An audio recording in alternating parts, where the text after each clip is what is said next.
What if the Straw Hat crew isn't becoming the next Pirate King's crew, but something far more dangerous? The second coming of rocks? Because the moment you seriously imagine Loki and Yamato standing on that same deck with Luffy, everything we thought we understood about balance in One Piece just completely breaks. Let's not sugarcoat it.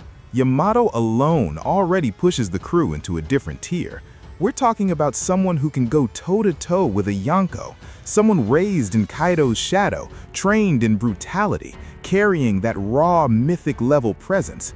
Add her to Luffy, Zoro, Sanji, and Jinbei, and you're not building a crew anymore, you're assembling a war machine.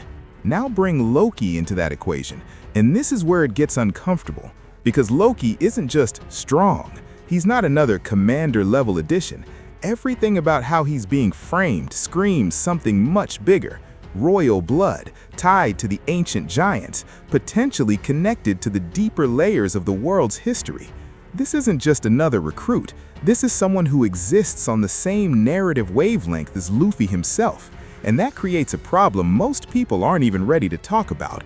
Because a crew can't have two centers of gravity. You can't have two figures who both feel like they could carry the entire story on their back. That's not how Oda writes teams. Even at its peak, the Straw Hat dynamic has always revolved around a very clear structure. Luffy at the top, then the monster trio stabilizing everything beneath him. That hierarchy is part of why the crew works. But if Loki steps in, that structure collapses instantly. Suddenly, the monster trio isn't even a thing anymore. Zoro and Sanji don't just get overshadowed, they get structurally displaced. And that's not a small shift. That's a fundamental rewrite of a dynamic that has existed for over 20 years. Which is exactly why this feels less like a power-up and more like a warning sign. Because we've seen this before. The Rocks Pirates weren't just strong, they were absurd. A collection of monsters so overwhelming that the world itself had to unite just to stop them. Roger, Garp, the full weight of the Marines and the old powers just to bring that crew down. And even then, it wasn't clean. Now look at where Luffy is heading. You've got a Yonko-level captain who's literally embodying a godlike figure. You've got Zoro who's creeping into territory that rivals the strongest swordsman alive. Sanji evolving beyond what anyone expected. Jinbei bringing experience and control. Then Yamato, who already feels like she belongs among emperors. And potentially Loki. At that point, you're not building a crew that competes with the world. You're building a crew that forces the world to respond. That's the key difference. Because right now, people still talk about Blackbeard as the final obstacle, the dark mirror to Luffy, the inevitable clash. And on paper, it makes sense. Opposite philosophies, opposite energies, chaos versus freedom. But let's be honest for a second. If this version of the Straw Hat crew actually comes together, does Blackbeard even have a chance in a straight fight? Look at his crew objectively. Yes, Blackbeard himself is terrifying. His devil fruits alone break the rules of the world. But his crew? They've never felt complete. There's always been something off, like the foundation isn't as solid as it should be for a final antagonist. Now compare that to a Straw Hat crew stacked with multiple top-tier monsters. That's not a rivalry anymore. That's a mismatch. And if the supposed final villain can't realistically challenge the protagonist's crew, then something is wrong with our assumptions. Which brings us to the real shift happening here. Maybe Blackbeard was never meant to be the final wall.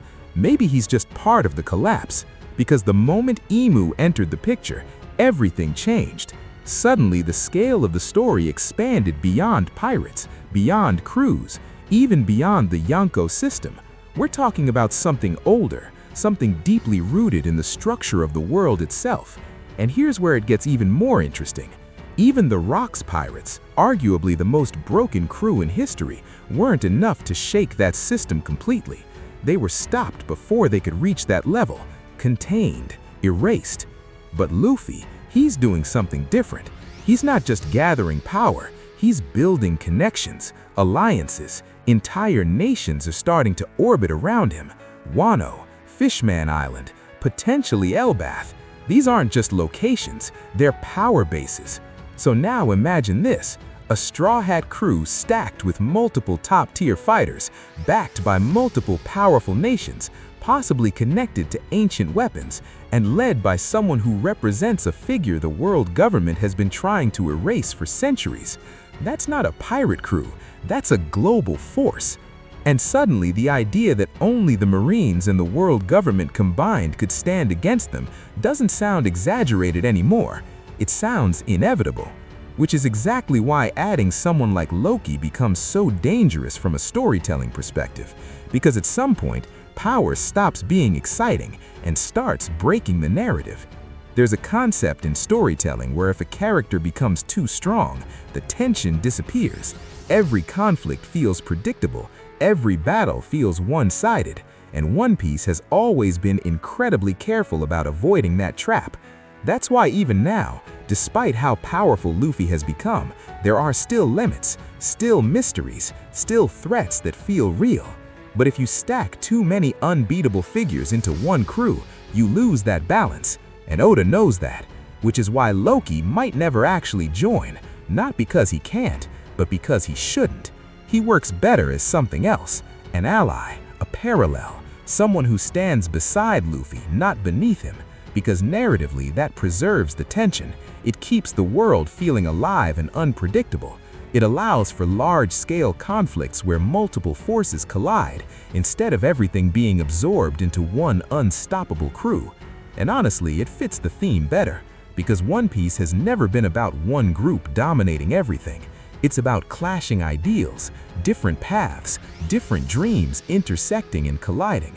If everyone powerful just joins Luffy, that complexity disappears, and the story becomes smaller, not bigger. But there's still one more layer to this that people keep overlooking. What if the final conflict isn't structured the way we expect at all?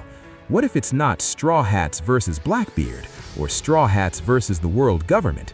What if they're all at once? Multiple battlefields, multiple agendas, chaos on a scale we haven't seen before. Because think about it, the more powerful factions exist independently, the more unpredictable the endgame becomes.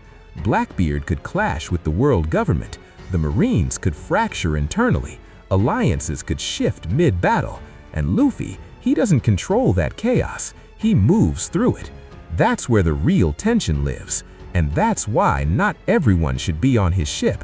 Because the moment you put every major power under one flag, you lose the possibility of that chaos. You lose the uncertainty. You lose the feeling that anything could happen. So yeah, the idea of Loki and Yamato both joining the Straw Hat crew sounds incredible on the surface. It sounds like the ultimate power fantasy. But if you look a little deeper, it starts to feel like the exact thing the story has been trying to avoid. Not because it's too strong, but because it's too simple.